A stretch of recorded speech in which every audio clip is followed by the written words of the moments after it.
26 All-American records, 5-time NCAA champ. What did the scoreboard never show about those years? Like, let's talk about the injury, burnout, and did you have like any identity crisis while going through that? I definitely had some burnouts, so I think there's a certain portion of you that has to be a kid when you're young, and I didn't go through that. When you stop sport, it's like, what do I do?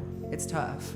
There's so much critic in the enhanced games. How did you end up signing with the enhanced games? Initially, I really thought that it was a joke. I was hoping that it was real, but I'm like, what is this? It was all new to me. Being a world champion, it sounds glamorous. What did it cost you? Relationships, health, joy, and was the trade-off worth it? The sacrifices, I think it was more just mental. I mean, I retired at 26, so it's like once I hit 26, then you're kind of starting a whole new life over. What are the 3 things that actually make you faster? Probably technique. My technique was not that great. He's already taught me things that I was doing wrong before. All right, so from Tampa to the doghouse to world titles, and now planting the flag as the first American to sign with the enhanced games. Today we talk pressure, pushback, and what GOAT looks like when the lights go down. I'm Sean Freitas, and welcome to the 1% Club podcast. Megan Romano is swimming royalty, multiple world titles, a mountain of NCAA hardware, and a reputation for showing up when it matters. She's a former American record holder and a relentless competitor who's taken a bold step into a new era by joining the Enhanced Games. Megan, thank you so much for being here. Thank you for having me. This is awesome. Okay, so let's talk about the origin story. So you called it, I'm the GOAT. When did that swagger switch flip for you? I mean, I feel like swimming came natural to me from like a young age. I started swim lessons at 6 in Tampa, Florida. Well, really St. Pete. I just say Tampa because everyone knows that. Okay. I never heard of St. Pete, but I know Tampa. Yeah, it's like Tampa, St. Pete, Clearwater. But my parents put me in swim lessons and I was literally like a natural at it. Like just gung-ho, beating all the kids. So I feel like I always had like a gift for swimming. And I mean, I was blowing them out of the water 6, 7, 8. So I think from like a young age, I just kind of had that mindset, like, let's go. Like, and I'm hungry, always hungry for more. So since forever. Okay, no, I love that. So let's talk about, I was joking, I said, is that all of the accolades that you had? So 26 All-American records, 5-time NCAA champ. What did the scoreboard never show about those years? Like, let's talk about the injury, burnout, and did you have like any identity crisis while going through that? Yeah, I definitely had some burnouts. I think I was 13 and I was competing at my first international meet. So like for a 13-year-old to be competing for the United States of America in a different country and like all the pressure. Oh wow, that's wild. And doing like tons of yardage by then, practice, school, practice again, sleep, eating right from such a young age. I feel like that kind of made me burn out in a way. And it taught me a lot, like dedication, like it was unbelievable what it taught me. But also I think there's a certain portion of you that has to be a kid when you're young. Yes. And I didn't go through that. It was all training, swimming, focus, missing out on prom, graduation, just a bunch of stuff. So I think there's like a happy medium. At least there should be a happy medium, and I didn't go through that. So I think sophomore year, I was good. Junior year, senior year, I kind of stopped going to practice as much, taking it seriously, hit a huge plateau. No best times for like 2 years, which like on me, someone who's super competitive, like that was hard. Then I went to Georgia, got a full ride to Georgia, and everything changed. Like it just reinvigorated me to be better, and the coaches and the team and just everything. It was great. Can you describe what like the environment that you were in before going to Georgia, and then the environment that you were in when you were at Georgia that kind of got you back on track there? Yeah, I think growing up, when you're so good and you have a team behind you and a coach that knows absolutely what he's doing, but it's like you're kind of like the lone wolf in a way. Like you're so far ahead of everybody else, so it's like you don't really have the team behind you. I mean, you do, but I don't want to like talk shit about them. But like it's, you know what I mean? It's like different. Where like when I went to Georgia, you have like 26 other girls competing for the same thing, and everyone's there to win the national championship. You're going to weights together, training together, blood, sweat, and tears together, running stadiums together. So it's like more of a team aspect, and everyone's working towards that goal. So I think that's what's really important for even in an individual sport like swimming. Like you still need that team aspect. Yeah, it's interesting. I was just talking to Mo, and I was telling him the number one thing that people tell me after they've retired from sports is like, man, we got used to having 50 teammates when we're supposed to be in the gym together. And what's actually one of my best friends, I was like, I went to the gym and like I didn't know what to do, like, and I was uncomfortable. I'm like, dude, you're in the NFL. Like, how is that possible? He's like, yeah, but we're in such a team environment, and someone is telling us to do something all the time that when that ended, he's like, I just got lost. Yeah. I got lost, and it took 2 years to like be comfortable just going into the gym, being a normal person, as not an NFL player or a pro athlete. And I thought that was very interesting to listen to. Yeah, especially like I'm just like that. Like being coached for me is like the best. Like I can't just go. When I stopped swimming, I started doing CrossFit, and I liked that because it was like a competitive, let's see who finishes the workout first. But for me, like I need to be coached. So when I quit, I got into CrossFit, but I still had that mindset of like, okay, what do I do? Where like that's where CrossFit comes into play. But it's tough. Like you definitely, when you stop sport, it's like, what do I do? Yes. In all aspects, not even the gym, like all aspects. You are grinding towards this goal day in and day out, and when that disappears, you're like, what do I do?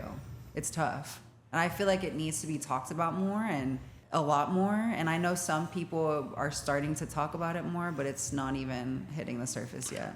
That's it's one of the main reasons why I started my podcast and predominantly wanted to cater towards like mental health and mental performance, especially for athletes, because everyone else, they'll just idolize what you do and they see the things that you do, but they don't understand what goes on in the back end. So like they see you in your uniform, but they don't see you as Megan. You know what I'm saying? Mm-hmm. And I get a chance to see you as Megan or see you as Rich, whoever I'm working with, because I try to make sure that environment is like that in here. Like, yeah, you're coming in here to work, but I also understand that you're an individual human being as well, which is why I don't have signed autograph stuff from people all over the wall. Like to me, that doesn't really matter. I just wanted to create a space where people feel comfortable and can do it together. Yeah, but awesome. I do feel like if you when you have a professional platform, it's very important to find your identity, also outside of who you are as an individual. Mm-hmm. So if and when that time ends that you're not a pro athlete anymore,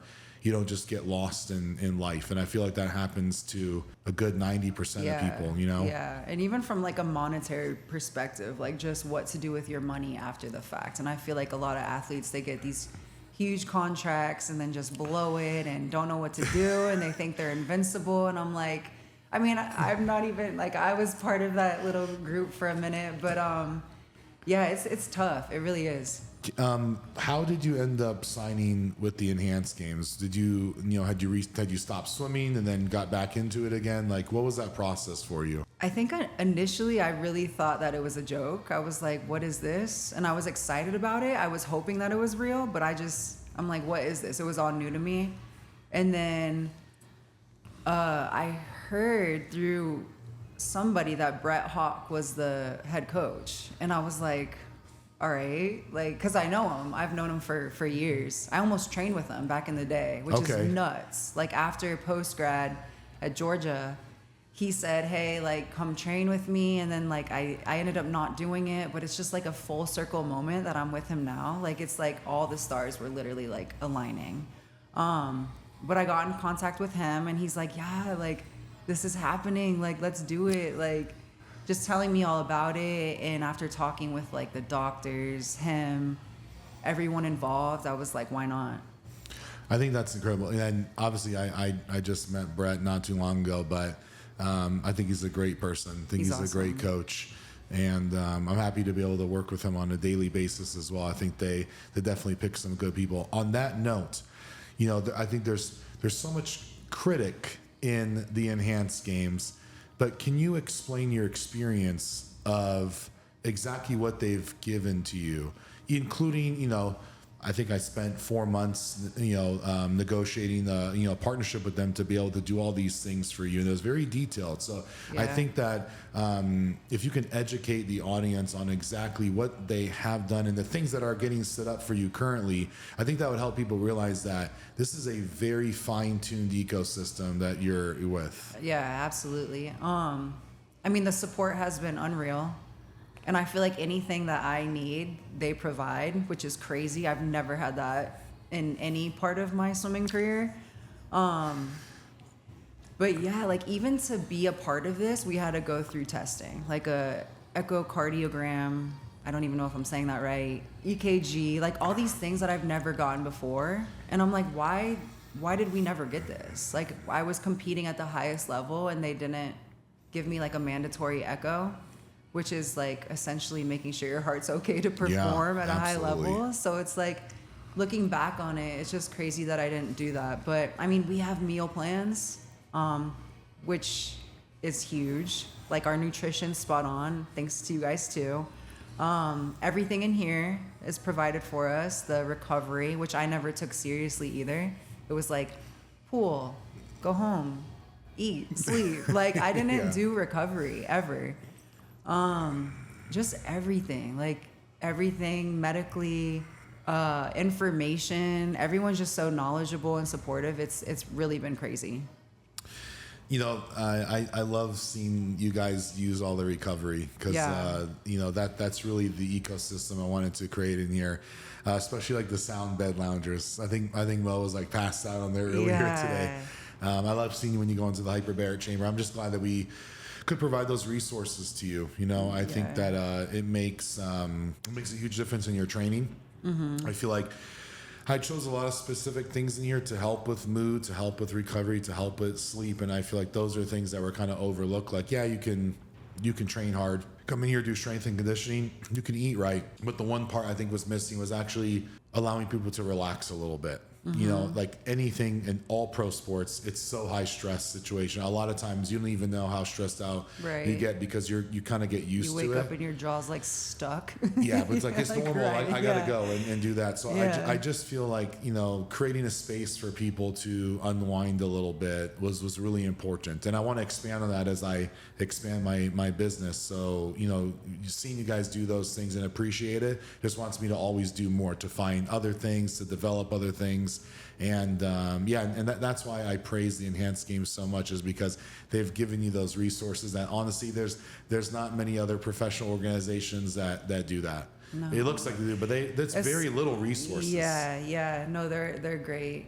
It's crazy. And like in Vegas, and then we have like this place, which is like all under one roof. I think that's huge too. Like just being able to come here after our session, do everything under one roof, like that's huge. Yeah, I was I was asking Christian if he did some of these things in Greece, and he's like, not really, because I had to go to all different places. Mm-hmm. He's like, one place costs this much money, then this costs this much money, and I have to drive 30 minutes here. So he's like, eventually I just didn't do really anything extra at all besides being able to swim. And that's what really made me put everything together. Was I would refer people out to physical therapy or to get massage or to do nutrition, and I just felt like it was like I never got the communication back. I just didn't feel like it was done to my standard. Mm-hmm. And that's why like 5 years ago I really started to be like, let me slowly integrate each one of these things, which is really a job in its own. Like every department is really its own business that's inside of here. But what it did is it allowed me to formulate a team for you to work with. Mm-hmm. Then I can oversee that. And that was great because one, it allowed me to work with many athletes, many clients. Number two, if anything goes wrong or whatever, all of my staff know, and then they communicate with me. Mm-hmm. So any adjustment that we need to make, we can do internally. And sometimes you won't even know because we're just able to handle that internally for you as well. And you have like eyes on everything. Yes, it's still sometimes it is a lot of work, but I think I've gotten the hold of it. So world titles come with receipts. So being a world champion, it sounds glamorous. What did it cost you? Relationships, health, joy, and was the trade-off worth it? Trade-off was definitely worth it. Looking back on my career, which now it's starting again, but looking back on it, the sacrifices, I think it was more just mental. Like physical, like I could do that all day, but like it's really mentally and emotionally, it takes a toll because you do miss tons of things. Family vacations, relationships don't work. They don't get it unless you're dating like a swimmer. It's just tough. And then like, I mean, I retired at 26. So it's like once I hit 26, then you're kind of starting a whole new life over. Yeah. So it's like 2 different lives. I feel like I'm literally living a different life after my swimming career. So at 26, when you retired, what was like life like for you? What did you go and do after that? I was still in the swimming world. I was doing clinics in South America, all over South America, which was great because I kind of didn't have that period of time where I had to figure it out. This guy came to me. He's a great guy, and he was like, "Hey, let's do these clinics in South America." And he's from Venezuela, or no, his wife's from Venezuela. He's from Colombia, but that was a blessing. Like, cause I got to travel, teach kids, go to schools, talk to them. Like, that was awesome. Eat the food there. Like, I love the food in South America. It's awesome.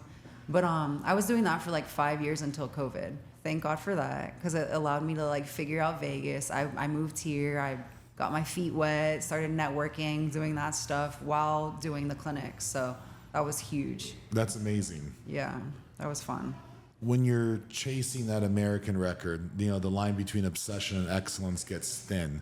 What was your mindset like during that time frame when you were actually training for that? So that was my junior year. And I remember I told you senior year of high school, I kind of plateaued and didn't really take it seriously. And then I got to Georgia freshman year, grinded, did everything right, was listening to the coach, but kind of starting over in a way, because I did kind of mess around senior year. Sophomore year, I was a little bit better. And then junior year, I was like, let's just go 100%, everything.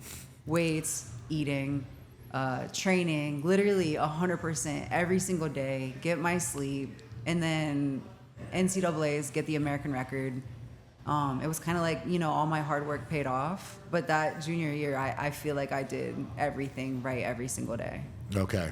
And how, like, was that hard for you to commit to, or once you started in that process, No. it was like just addicting to keep I going? think it was addicting. And I think like every day getting better and seeing results, it's like you feed off of it. So it was actually pretty simple. I mean, my body felt wrecked every day. But looking back, it's just like every day seeing those results, it's like, it is addicting. And would you get like some of your teammates involved in like training with you during that time? Yeah, I feel like I was racing a lot of the men that year. Okay. I definitely liked racing the guys. That's why I like the enhanced game so far, though. Everyone's like, oh, you don't have any females yet. And I'm like, it's okay. Like, I want them to come, but I love the guys. They're great, and they're teaching me, like, techniques. And, I mean, it's been awesome so far. But, yeah, Georgia was awesome, too. I guess it's funny now because you're the only woman and everyone else is a man swimming. So it's funny. And yeah, it's probably funny when you kick some of their asses too. Yeah, you know? not yet. We're getting there, but you'll get there for sure. Yeah. What's life outside of swimming for Megan? Like, what do you want people to know about you? I guess now this time around, because before, I don't know if I should say this because I liked my persona when I was swimming before. I don't know if I should say this. I feel like before I was like the ultimate dog, like intimidation, no smiling, like gung ho. Look at you before the race. I'm gonna kick your ass. Like, and I'm not that person. Like, I'm so friendly. So like, I feel like I have a good sense of humor. Like, I'm not that person, but I guess just like, I like to have fun. I'm not super serious about anything. Training, I can get serious, but I'm still like just your everyday funny, chill person. Yeah, that's funny because like, I think just recently, and this is probably, I don't know, everyone's always like, oh man, business owners are assholes. And like, I started thinking like, before I feel like I was too nice, so I just let a lot of things go. And then recently I'm like, no, if I want to do things a certain way, like I kind of have to be like aggressive, be a little bit of an asshole. So I was thinking that the other day, man, people must just think I'm an asshole, but I really have a certain way and standard that I like to do things. And now I'm not willing to waver from it. But in my mind, I'm like, am I being the proper leader? Am I showing up by example? So I think like mine's like almost going the opposite way. Because when I go into a room, I'm like, I'm gonna kill you, motherfuckers. Yeah. That's what I think mentally. It's like I'm here for a reason, you know, and give me my respect because I'm here with you. You know, that's what I think silently. Yeah. And lately I've been more quiet, almost like a silent assassin. Where before I'm always the first person to speak. Now I'm listening. Yeah. I'm listening. I'm looking for loopholes. So it's really interesting. Maybe I'm just getting older. I don't know. Yeah, I know. And I'm like, maybe it might like switch back, like revert back. The more like confidence and like in the gym, I get stronger and I just feel like more of a badass. I think during competition time, it might come out again. Yeah, you know what I'm saying? I think so. Give me a couple more weeks. It's gonna come back. What fills your tank?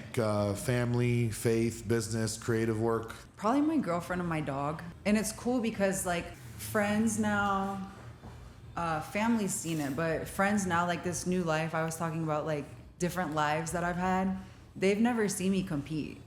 So it's like I'm 100% doing this for me, but like also there's a little bit that I'm doing it for the people that never got to see me compete, because they're like, they know Megan the swimmer, but they never saw it. Yeah. So my girlfriend especially, she's like awesome. She's super stoked. She's like, just training wise, like I come home, we usually go to bed at midnight and I'm like, I gotta go to bed 9. Like I'm wrecked and I'm tired, and she's like, what the heck? She's like, okay, do you? Like she's super supportive. But her and my little my Pomeranian bear. I see the little Pom. They're God, cute. he's the best. I just love them. So it's cool to be able to like see her this side of me. And you know, I just think it's so important to always have like support from your home. You know what I'm saying? Like that part is really important. So I love being able to see that and love, you know, you sharing that, because I think that's important. Yeah. It makes doing that stuff more worthwhile when you like have people that you can share with that actually care about you. Right. You know? Yeah. And I think she's excited too, because honestly, I haven't found anything where it's like that drive and that goal since swimming. Like I've done things, but it's not the same. Yeah. Like I don't have that passion, I guess. And that dopamine hit, those adrenaline rushes. That, I'm like, what do I do? I can imagine that's very hard to find when you're not like doing that. Yeah, you know? I need to go like jump out of a plane or something. Like fill the void. But she's happy that I have something to like a goal. Heat from the critics. So some people cheer innovation, others see red flags. What's the most honest critique you've heard about you actually, you know, joining the enhanced games? I mean, honestly, for me, I know the guys had it way different, but I've gotten like so much support. Like, I don't really think I've had, at least I haven't seen too much negativity. And I don't know if that's because I've been out of the game for 9 years and I'm coming back and everyone's like super stoked to see me swim. I mean, like I had people reach out that I haven't talked to in years say like, yo, you're perfect for this. Like, let's go. Like, it's crazy the support that I've gotten. So we're there getting like the brunt of all the like, I don't know, it's crazy. So I haven't gotten too much heat, honestly. You know, what's interesting and cool to see is like, you know, regardless of what people want to say, they're just doing it anyway. And the more that they do it, I mean, just there's more of you that show up here every day. So yeah, I you know, and I'm sure that now that athletes can actually see what you guys are getting to do and participate in, it's becoming easier. Like, wow, I can actually, like, this is a real thing. They're getting treated very well. This is super high level professional entities and coaching that you're getting. And I feel like it's a little bit easier for people to make that decision. You know? For sure. I think social media helps a lot, because I think for a minute they were kind of quiet about it. And I'm like, we need to get out there and show like what we're doing. But just, I feel like the longevity, being able to get paid for what you're doing and have the support backing you up every day, and if you need anything, they provide it, and the doctors monitoring you all the time, like just everything combined, like you're able to actually swim past 24, 25, 26. Like it's no longer we stop here, like you can keep going. And I think that's huge too, because other sports you can compete for a long time, yes, and get paid for way longer. Swimming, it's kind of, well, we don't have the funding. How am I going to live, essentially? So this is definitely, the world is changing a little bit. Yeah. Well, I was just talking to Noe. He's like, man, I was looking for jobs. Like, I'm literally looking for jobs.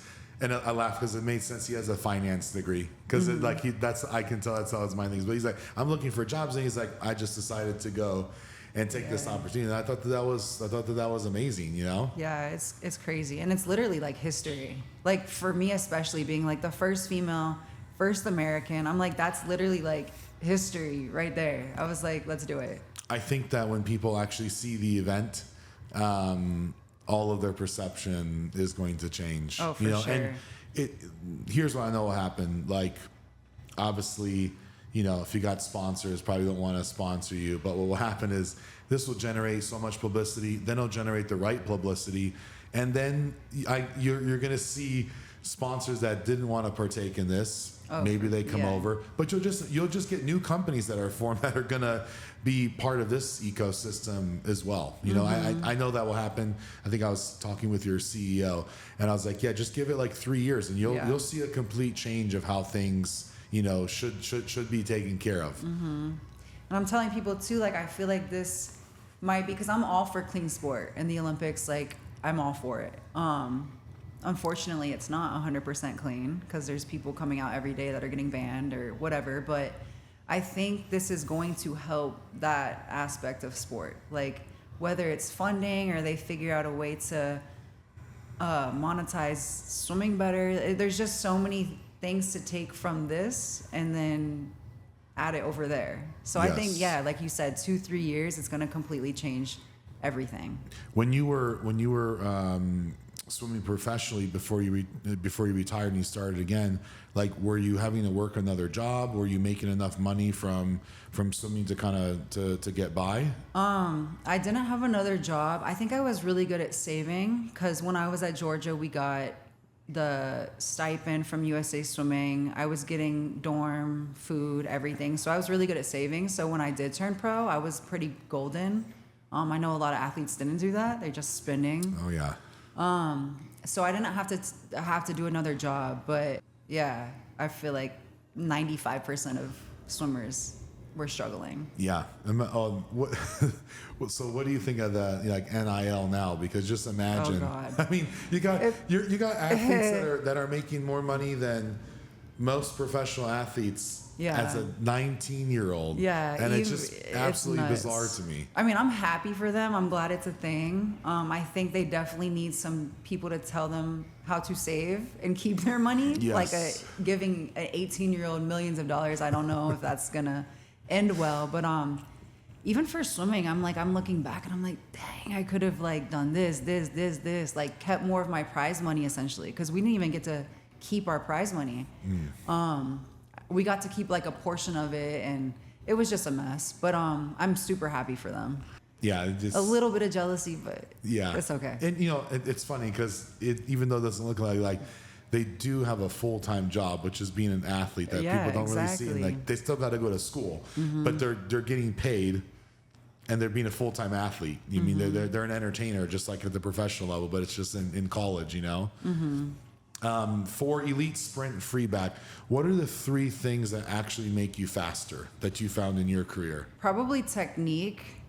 And that's a huge reason why I'm super excited to see where this time goes, because my technique was not that great. And Brett being like 100% 50, 100 sprint coach, like he's already taught me things that I was doing wrong before. And I was just grinding out yardage. Like at the end of a threshold set, I'm so fatigued, I start dropping my elbows, or just little things that when your technique goes, you might want to cut back on the yardage a little bit, because doing a ton of yardage with the wrong technique, that's not really helping you. If anything, it's making you worse. Yeah. So I would say technique is huge, and that's why I'm excited this time around, because I'm doing it differently. And focusing just on the 50 and just on the 100, which I've never done. I always trained to be able to do 13 different events at NCAAs within 3 days. So I had to bump up my yardage. That, maybe like the explosive stuff, because losing that and coming back now and not having it, I'm like, what the hell am I doing? Yeah. Like, that's super important. But like, you don't think about that. Like after swimming, you're like, I don't need to do this stuff. Yes. Which I feel like it's important for everybody to have that that athleticism. It is, absolutely. Like, you have to do that, whether you're an athlete or not. So coming back and trying to get that back, that's probably been the most difficult. Even in the pool, like, I'm kind of gliding where, like, my tempo needs to be higher, and I just don't have it yet. But it'll get there. Like, give me a couple weeks. But that's very important. And maybe just, like, dialing in, like, nutrition. Like, just feeling good every single day so you're able to do, like, those short bursts on a daily basis when Brett's like, hey, get up and do a 15 all-out sprint. Like, just dialed in 100% of the time. Do you feel, now that you have, like, structured nutrition and then the meals, have you been feeling the difference, like, over the last week and a half or so? Yeah, I do. And I feel like it's just easy having that right after practice, go home, don't think about it, get some fuel. And you were talking about, like, the electrolytes. Like, I think that when I get that in my mind to do that, like, that's going to be night and day. Because I never have done that. And even now it's hard. I finish a practice and I'm not thinking, like, drink. But yeah, that's why it is, not just for you guys, but I just signed up a new pro boxer, and I was like, as soon as you're done training, weigh yourself. You have to replenish your fluid loss. You know, it's one of the simplest things you can do, but on Monday, if you start getting dehydrated, it's gonna take down the rest of your week. And when you're training for something so specific, you can't afford to waste 3 or 4 days when you don't even know if you're dehydrated or not. Right. You know? That's crazy. Yeah. I've never even, like. And you're in the water, so it's a little bit different because you can't see yourself sweating. You know, it's just a completely different experience. Like anyone else, you can see that they're sweating. You can't necessarily do that because you're inside of the water, you know? Mm-hmm. What is it like working with Brett specifically? And is that the best experience that you've had, you know, working with a professional level coach? I think with him, it's just knowing the results that he's gotten with the people that he's trained. Like I said, I've never trained just for a 50. So it's interesting to see, like, how that's going to come about in May. And even the 100, like, I'm focusing just on those. So I have a lot of trust in him. And even in the past 2 weeks since camp started, just how he really, like, looks at my technique. And it's just us, where it's, like, not 60 kids on a team and it's like, go bust out some yardage. Like, he really takes his time to, like, help you perfect your technique. And I mean, I trust him 100%. So that's awesome. As far as, like, coaching wise, I've had, like, the greatest coaches in my career so far. Like, Fred Lewis at Spa, amazing coach. I wouldn't be here without him. Jack, the whole Georgia cast, like Jack, Brian, Carol Capitz. Like, it's just, I've had the best coaches. So it's not like competing against each other. I think they all have their ways of coaching, which made me elite. But it's just Brett is focused on sprint. So, and I've never done that, like I said. So I'm hyped to see, like, where I get to in May. Do you still talk to your old coaches? Yeah. Jack, when I signed, I wanted to tell 2 coaches just out of respect before I signed, and I contacted 2 coaches, and they were both, like, super excited for me. So that's awesome, because I was like, I don't know. It's like so taboo to even talk about this subject, really. Yeah. So when I told them, I was a little nervous, but they were all gung-ho. They were excited. That's amazing. I love that for you. Yeah. So as a, we talked about a little bit in the beginning, as a young athlete, what would you tell them to expect if they're trying to kind of embark on the journey that you did? Like, anyone listening, like, that's like 13 to 16 years old, what are the things that they should know that they're up against, or some experiences that they may come up?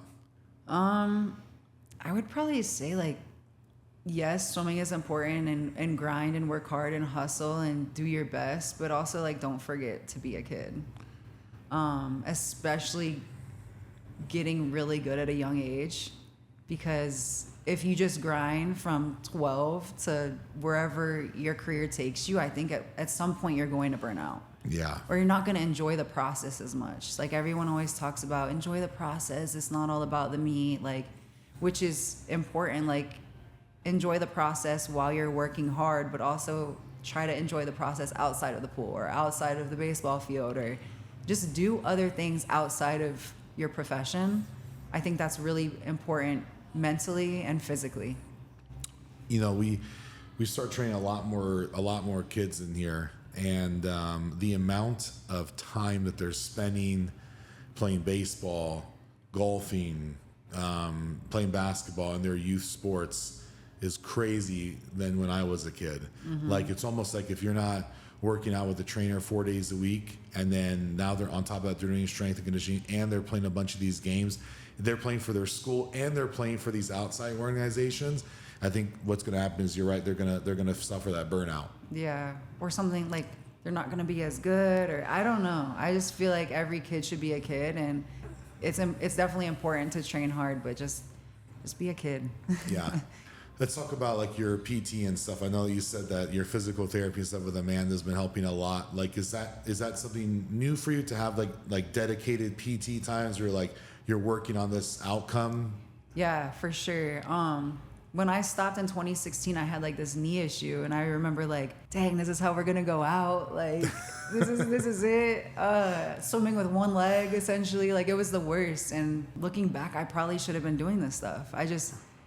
You work so hard, and you're like, I can't miss practice. I can't do it this way. You're such in like a grind mentality that it's like you can't miss anything. And I feel like it's not always like that. Like, sometimes less is more, and you have to listen to your body. But like, just doing like the shock therapy and whatever the other stuff is, I don't even know the name of it yet. The pads that feel like ants. Like, we'll throw some B-roll into this. Yeah. It's crazy, like how fast it's making my knee feel. You know, my hip flexor, like everything. I would put the physical therapy department that was created here, you know, it's kind of like how I built the company. Is like I was working on people. I started gaining their trust from working on their body, and that kind of grew into everything else. But you know, the amount of money that's been invested into that department for all the items that the physical therapists have, and the way that they're able to work with one another. And, once a month or so, I'll go through like a little clinic with them and show them things that, hey, I learned this in my career, and this really helped in this way. And then watch them continue to implement that. And most importantly, just let them be their own therapists as well. Like, each one of them are so skilled. And, just to watch people actually get better. Because here's the problem. No, there's not a lot of places like this, like Project Obene, because they don't want to spend the money on it. Because I was buying these items to get people better. I wasn't buying them to make the physical therapy department more money. And that was the key. So I was willing to spend the money to get the outcome for the patient above all and else. And that's why we have so many of these items here. And then in turn, what it did is like it just kept making the company busier. People are coming in.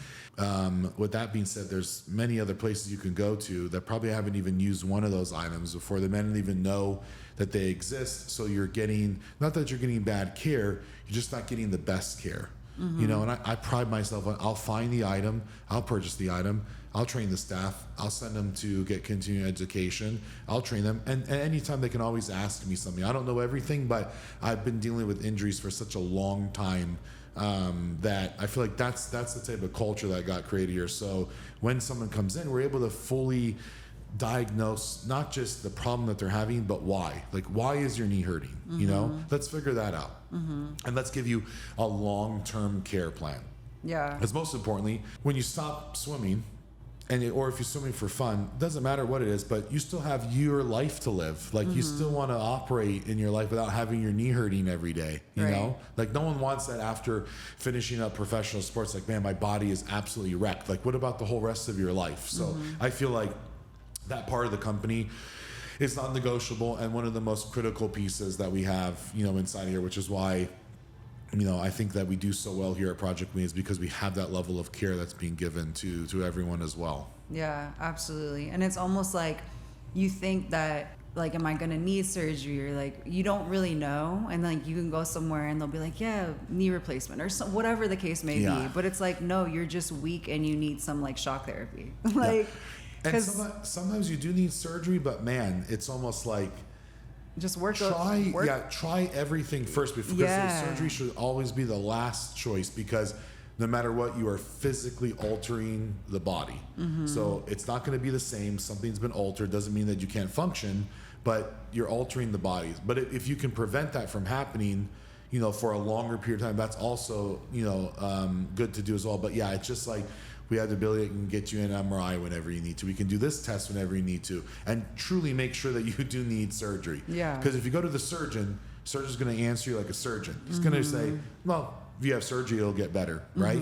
So I think that I've used that type of thought process while you know, building a career out of this, is just making sure that just get tested, just collect some data, do some strength tests. Like, let's see how well you can get before. And honestly, if something's so weak in your body and you do get a surgery, well, it's going to be even weaker after you get a surgery. So spend the time strengthening it, get your body as healthy as possible. If you need to have surgery, get surgery, and then be able to recover from there. And, you know, to be honest with you, especially as a pro athlete, if you get hurt and you need to have surgery, man, it's a tough thing to come back from. Like, that's where I really see people like get down on themselves, and I'm like, that's why I go out there and I joke, hey, how are you doing today? Like, you know, I got someone here rehabbing their Achilles now, and obviously he's in much better spirits than anyone else has to say, but personality he had. But I've also had someone that they tear their ACL and it completely destroys their whole life. Yeah, they just think that, oh man, I lost everything. Right. So, you know, I try to be sensitive on that, and really, we'll take care of their need, but we want them to feel like we're their friend too. Like, hey man, we know you're having a tough time. It's okay. We'll open the door for you. We'll carry you in here. I'll carry you in here myself. I don't care. So that's always the type of environment that I wanted to create. So I'm just glad, you know, to have all of you guys here. I think everyone will miss each other in December when you go to the UAE. I know. I'm like, can y'all just like transport, like teleport over there, like the whole building? I'm just excited. I'm excited for you when you guys come back and actually, you know, do the events. Yeah. I think it's going to be amazing. Yeah, it's gonna be awesome. I'm stoked that Resort World is building that. I think it's awesome for Las Vegas. Yeah. Have you seen the renderings? I just saw it. Yeah, I forgot who. I think Fred posted it. It's crazy. It's crazy. Yeah, it's such a Vegas thing. Like, I fully stand behind this. But thank you, Megan, so much for being on here. I really appreciate it, and I hope the best for all of you guys. It's been a pleasure working with you guys. Me too. Yeah, thanks for everything. It's awesome. You're welcome. Thank you so much.